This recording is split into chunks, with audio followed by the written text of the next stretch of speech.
السلام علیکم ناظرین، آر پی نیوز کے ساتھ میں ہوں آپ کا ہوسٹ اویس محمود۔ ناظرین، غربت اور مہنگائی سے دو چار عوام کے اوپر نگران حکومت نے ایک بار پھر سے بم گرا دیا ہے۔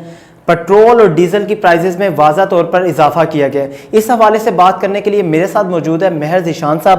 سر، پہلے تو یہ بتائیں کس قسم کا یہ ڈیسیژن لیا گیا ہے؟ اس قسم کے اقدام عوام کے مورال کو مزید ڈاؤن کر رہے ہیں۔ آخر یہ عوام جائے کس کے پاس؟ کون ان کی داد رسی کے لیے سنے گا ان کو؟ دراصل یہ پیٹرول کی اور ڈیزل کی پرائسز بڑھانے کے لیے پہلے سے یہ چیز موجود تھی کہ جیسے یکم آئے گی کوئی نہ کوئی پرائسز بڑھا دی جائیں گی۔ کل ایک نوٹیفیکیشن بھی ریوالو کر رہا تھا سوشل میڈیا پر کہ 22 روپے پیٹرول کی پرائسز بڑھا دی گئی ہیں، لیکن اس میں تردید کی وزارت خزانہ نے کہ نہیں، ایسا یہ نوٹیفیکیشن غلط ہے اور ابھی تک ہمارا ایسا کوئی فیصلہ نہیں ہے پیٹرول کی پرائسز بڑھانے کا۔ لیکن جیسے صبح ہوئی ہمیں پتہ چلا کہ 15 روپے پیٹرول بڑھ چکا ہے، 306 روپے پر لیٹر پیٹرول فروخت ہو رہا ہے۔ دراصل یہ مہنگائی کی ستائی عوام کے لیے ایک اور عذاب ہے، عذاب سے کم تو ہے نہیں۔ ڈیلی کا یوز ہے ایک پیٹرول کا، لوگوں نے جاب پر جانا ہے، بائک چلانی ہے، اس میں پیٹرول ڈلوانا ہے، اور گاڑیوں کے کرائے بڑھ جاتے ہیں جس سے سبزیوں کی قیمتیں بڑھ جاتی ہیں، چینی کی قیمت بڑھ جاتی ہے، اشیاء خرد و نوش ڈیلی استعمال کی جتنی بھی اشیاء ہیں اس کی چیزیں بڑھ جاتی ہیں۔ تو میرے خیال میں اگر کوئی ریلیف نہیں دے سکتی تھی نگران گورنمنٹ تو انہیں یہ بھی نہیں چاہیے تھا کہ کسی چیز کی قیمت بڑھائیں۔ نہایت افسوسناک ہے، قیمتیں بڑھانا عوام کے لیے مزید تنگی ہے، عوام کے لیے مزید پریشانی۔ اچھا، یہ پیپلز پارٹی جو کہ اس سے پہلے 16 ماہ تک اس گورنمنٹ کے ساتھ تھی، پی ڈی ایم کے ساتھ، ان کی طرف سے ایک سٹیٹمنٹ آتی ہے۔ وہ سٹیٹمنٹ کیا ہے کہ ہم عوام کے ساتھ کھڑے ہیں مہنگائی کے اس موقع کے اوپر، اور اگر یہ احتجاج کر رہے ہیں تو ہم ان کے شانہ بشانہ کھڑے ہوں گے۔ یہ سٹیٹمنٹ کیسی سٹیٹمنٹ ہے؟ میری تو سمجھ سے باہر ہے، کیسی سٹیٹمنٹ ہے؟ کیسے دیکھتے ہیں آپ اس؟ بس یہ اسے ایک فکرے سے اس کی میں سٹیٹمنٹ کی ترجمانی کرنا چاہوں گا۔ مقتول کی برسی پر قاتل کا اظہار افسوس۔ 18 ماہ آپ لوگ 16 ماہ آپ لوگ گورنمنٹ میں رہے ہیں اور اسی گورنمنٹ کا حصہ تھے جو گورنمنٹ مہنگائی اور اس کی پالیسیوں کی وجہ سے یہ سارا مہنگائی کا ایک طوفان آیا، 40% تک چیزوں کے ریٹس بڑھ گئے اور اتنے زیادہ 200-300% مہنگائی ہو گئی۔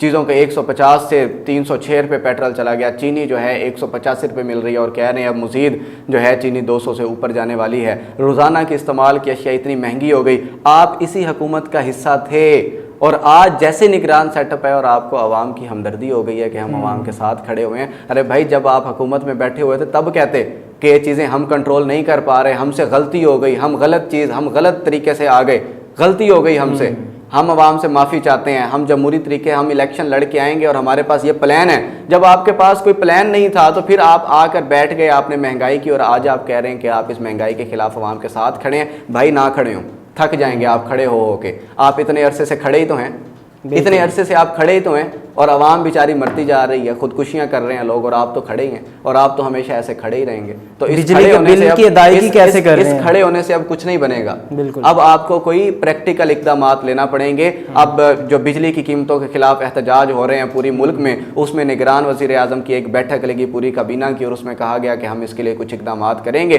IMF کا منت ترلا کر رہے ہیں کہ کم از کم قسطیں بنانے کی اجازت دے دیں۔ دیکھ لیں، ہمارے پاس اتنا بھی اختیار نہیں ہے کہ ایک غریب کا 30,000 بل آ گیا تو وہ 4 قسطیں بنا سکے، اتنا اختیار بھی ہمارے پاس نہیں ہے۔ ہم فائنینشلی اتنے پلیج ہو چکے ہیں، ہم اتنے IMF کے نیچے لگ چکے ہیں کہ ہم یہ ایک ڈیسیژن بھی خود سے نہیں کر سکتے۔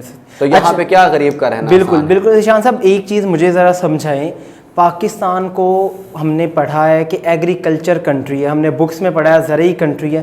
زرعی کنٹری ہونے کے باوجود اگر ہمارے ہاں سبزیوں کی قیمتیں کنٹرول میں نہیں ہیں، اگر ہمارے ہاں آٹے کی اس قدر قلت ہے کہ یہاں پہ 20 کلو آٹے کا تھیلا 3,000 سے بھی زیادہ تجاوز کر چکا ہے اس کی قیمت۔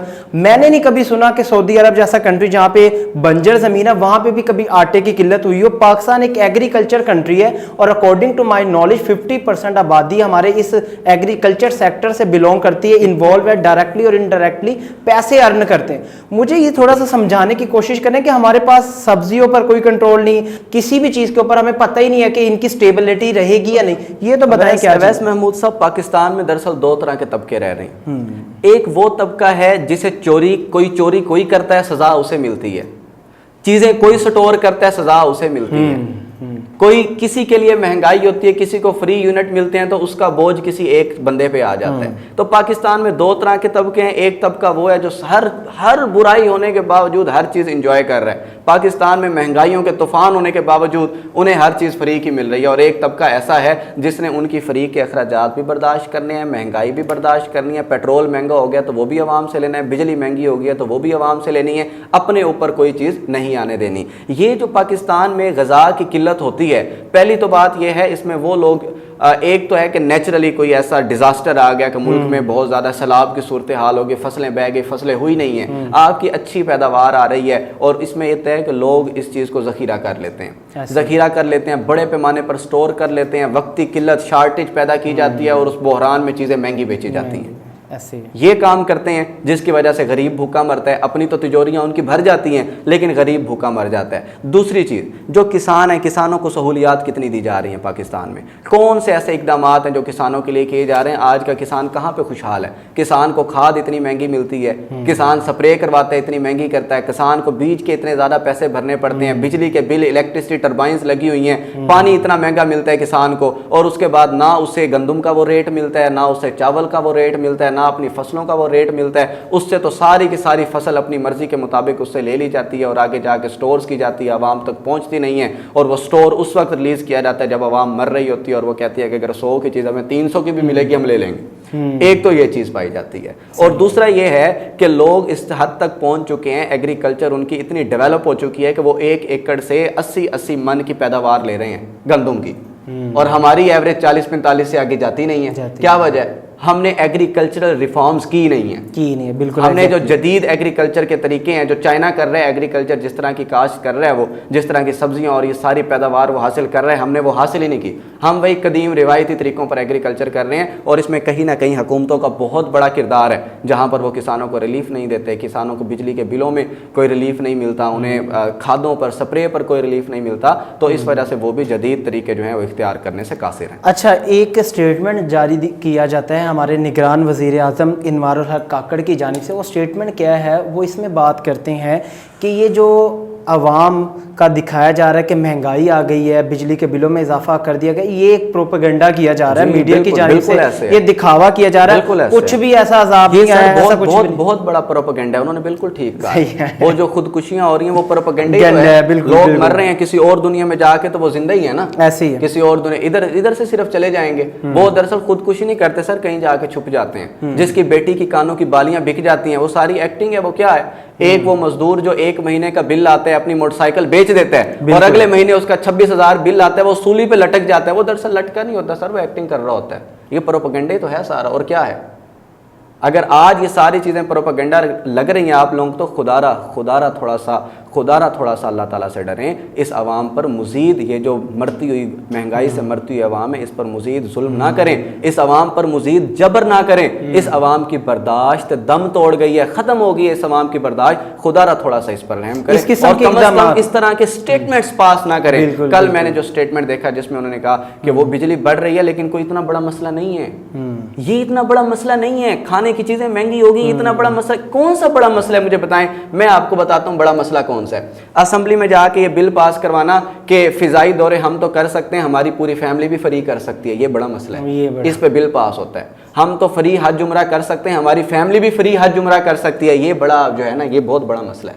عوام خودکشی کر رہی ہے, آپ یہ کون سا, یہ تو کوئی بڑا مسئلہ نہیں ہے. ٹھیک ہے, یہ اس قسم کی سٹیٹمنٹس عوام کا مورال کیسا کرتی ہیں؟ کیونکہ دیکھیں, اگر آپ ایک کنٹری کے وزیر اعظم ہو اور آپ کے اوپر ایک ڈیزیگنیشن آپ کو دیا گیا ہو اور آپ کچھ عرصے کے لیے آئے, بجائے اس کے کہ آپ عوام کے لیے کوئی ایسے اقدامات کریں جس میں ان کو کوئی نہ کوئی ریلیف ملے, اب لوگوں کی یہ صورتحال ہے. میں نے یہ خود نوٹس کیا, لوگ بولنا بھی نہیں چاہ رہے. وہ اس لیے نہیں بولنا چاہ رہے کہ ہماری کوئی سنتا ہی نہیں ہے. آپ کے ساتھ کوئی ایسا واقعہ دیکھیں, آپ عوام میں بھی نکلتے ہیں, عوام آپ سے ملتی بھی, اس لحاظ سے مجھے بتائیں آخر جو ایک کامن پرسن کیا آواز, لوگ اپنی رائے دینے سے ڈر رہے ہیں, لوگ خائف ہیں آپ سے. ایک وقت تھا لوگ اپنے حکمرانوں سے محبت کرتے تھے, ان کا اظہار ہوتا تھا محبت کا, ان کو پیار کرتے تھے, جب آتے تھے ان کے گرد ایسے رش ہوتا تھا, لوگ تصویریں بنانے کے لیے بھاگتے تھے. آج کیا سچویشن ہے, آج کیا صورتحال ہو چکی ہے لوگ ایون بات کرتے ہوئے ڈرتے ہیں, انہیں پتہ چل جائے تھوڑا سا بندہ یہ میڈیا سے ریلیٹڈ ہے, وہ بات کرتے ہوئے ڈرتے ہیں کہ سر ہمیں تو جو ہے نا ہمیں ڈر لگتا ہے, ہمیں پولیس پکڑ لے گی, ہمیں یہ پکڑ لے گا. یعنی عوام کو ماریں اور عوام روئے بھی نہ, عوام پہ مہنگائی کریں اور عوام بولے بھی نہ. یار یہ کیسا ہو سکتا ہے, یہ کیسے پاسبل ہے, یہ ایسا ہو نہیں سکتا. اور آپ جو ریلیف کی بات کر رہے ہیں تو بڑا ریلیف مل رہا ہے جی, بڑا ریلیف مل رہا ہے. پیٹرول میں بھی ہمیں تو ریلیف ملا ہوا ہے. میں تو صبح بھی جو ہے نا 35 روپے لیٹر پیٹرول ڈلوا کے آیا ہوں. انہوں نے کہا ہے کہ یہ جو ہے نا یہ ملک کے معزز شہری ہیں, ان کو جو ہے نا پیٹرول کم کر دیں. میں تو صبح بھی ڈلوا کے آیا ہوں, بڑا ریلیف مل رہا ہے. چلے جی, آپ سے چاہیں گے ہمیں بھی کوئی ایسا ریلیف ملے. میں ان ایم پی ایس کی بات کرنا چاہوں گا, ان ایم این ایس کی بات کرنا چاہوں گا جو الیکشن کے ڈیز قریب آ رہے ہیں. وہ آپ کے گھر میں نظر آئیں گے, آپ کے گلی میں نظر آئیں گے, آپ کے محلے میں نظر آئیں گے. وہ اب کدھر ہے؟ جب عوام احتجاج کر رہی ہے سر کدھر ہے وہ؟ کون پوچھے گا؟ دراصل یہ جتنے بھی M N As M P As ہوتے ہیں نا, اگر انہیں پتہ ہو کہ وہ کس لیے کسی ایک علاقے سے کسی ایک حصے سے الیکٹ کر کے آگے بھیجے جاتے ہیں, ان کا کام ہوتا ہے کہ اپنے علاقے کے اپنے حلقے کے لوگوں کی نمائندگی کرنا. تو وہ جب عوام بھوک افلاس سے مر رہی ہوتی ہے تو وہ تو نظر ہی نہیں آتے نا. وہ نظر تو تب آئیں گے جب الیکشن قریب ہوں گے. ابھی الیکشن کا اعلان کریں, آپ کو سارے جو لوگ ہیں جو حلقے کے امیدوار ہیں وہ آ کے آپ کی فوتگی پہ دکھ بھی دکھا رہے ہوں گے, وہ آپ کی خوشی میں آ کے دھولے کو گلے بھی لگا رہے ہوں گے, وہ آپ کے ایونٹس پہ آ کر جو ہے نا آپ لوگوں سے مل بھی رہے ہوں گے. لیکن جب عوام مر رہی ہوگی باقی کے 5 سال جی تو انہوں نے نظر ہی نہیں آنا. کیسے نظر آئیں؟ ووٹ لینا ہوگا تو نظر آئیں گے نا. ابھی الیکشن کا اعلان ہو جائے گا, الیکشن تاریخ کا الیکشن کمیشن یا عدلیہ کر دیتی ہے اعلان, تو اس کے بعد آپ دیکھیے گا آپ کو ہر کوئی نظر آئے گا, سارے نظر آنے لگ جائیں گے. آپ میرے خیال میں مس کر رہے ہیں انہیں, آپ سب لوگوں کو مس کر رہے ہیں. ہم لوگ بالکل ان کو مس کر رہے ہیں. اس میں ایک تاثر بہت زیادہ پھیل رہا ہے, وہ یہ کہ ہماری جو یوتھ ہے, یوتھ کمیونٹی ہے, وہ بہت زیادہ پریشان ہے اس لحاظ سے. ان کے پاس ایک تو بیٹر اپرچونیٹیز نہیں ہے. آج کل کا جو اسٹوڈنٹ ہے ماسٹرز کرنے کے بعد اس کو پتہ ہی نہیں ہے. ایز اے تجزیہ کار مجھے بتائیں, ایز اے اینالسٹ مجھے بتائیں, ماسٹر کرنے کے بعد وہ کیا مستقبل دیکھتا ہے جس کے پاس بیسک ضروریات ہیں. میری ایک منٹ, لیٹ می کمپلیٹ. وہ یہ چیز کہ آج کی 21ویں صدی میں بنیادی ضروریات کی بات کر رہا ہوں. انڈیا کہاں پہ پہنچ چکا ہے مجھے یہ چیز نہیں سمجھ آ رہی. میں سمجھ سے باہر ہے کہ میں آج آپ کے ساتھ بنیادی ضروریات کی بات کر رہا ہوں, میں یوتھ کے نمائندے کی بات کر رہا ہوں. وہ کیا کرے کہ اس کے بعد بنیادی ضروریات نہیں, وہ اپنے خواب کیسے دیکھیں, مجھے یہ بتائیں ذرا. یہ ایک وقت تھا ویس محمود صاحب جب لوگوں میں اس طرح کی مایوسی پھیلتی تھی نا, تو صاحب علم لوگ جو ہوتے تھے, جو مدبر لوگ ہوتے تھے, جو اچھی سوچ رکھنے والے ہوتے تھے, انہیں سمجھاتے تھے پیار سے. بڑی بات وہ کہتے تھے میرے بھائی ایسی کوئی بات نہیں ہے, برا وقت ہے تو اچھا وقت بھی آ جائے گا, آپ پریشان نہ ہو, پاکستان کے حالات بدل جائیں گے, اچھے دن آ جائیں گے, آپ کا مستقبل تابناک ہے. اور ہم اب بھی یہی کہتے ہیں کہ پاکستان میں مستقبل تابناک ہے. لیکن وہ جو ہمارے ملک کی یوتھ ہے, جو ہم جیسے لوگ ہیں, جتنے بھی نوجوان ہیں, وہ اب بیزار ہو چکے ہیں. اب وہ ان باتوں سے ان پر کوئی اثر نہیں پڑتا. میں نے پرسنلی خود لوگوں کو جا کر یہ چیزیں سمجھانے کی کوشش کی ہے کہ یار ہمارا پاکستان ہے, اس پاکستان جیسا کوئی ملک نہیں ہے, ہمارے پاکستان جیسی موج کہیں بھی نہیں ہے. آپ لوگ اسی پاکستان کی خدمت کریں, یہی پاکستان آپ کو سب کچھ دے گا, اسی پاکستان کے حالات بدل جائیں گے. لوگ بیزار ہو جاتے ہیں, لوگ روٹھ جاتے ہیں, ناراض ہو جاتے ہیں. جس کے پیٹ میں دانا پانی نہ جا رہا ہو نا, اسے یہ جو دنائی کی باتیں اسے سمجھ نہیں آتی, دنائی کی باتیں اسے سمجھ نہیں آتی. تو کرنا پڑے گا عوام کے لیے کچھ نہ کچھ ریلیف دینا پڑے گا. ہماری آواز جو ہے اعلیٰ ایوانوں تک انشاءاللہ تعالیٰ پہنچے گی. کچھ نہ کچھ وہ نوٹس لیں گے اس مہنگائی کو کم کرنے کے لیے, عوام کو ریلیف دینے کے لیے. اللہ تعالیٰ خیر فرمائے انشاءاللہ. جی بالکل ضرور. ہماری جو آواز ہے عوام کے لیے, ہم عوام کے نمائندے بن کر بیٹھے ہیں. بہت شکریہ ذیشان صاحب, آپ نے بڑی اچھے طریقے سے ایک عام پرسن کی نمائندگی کی. نیکسٹ پروگرام میں آپ کے ساتھ پھر ملاقات ہوگی, تب تک کے لیے اللہ حافظ.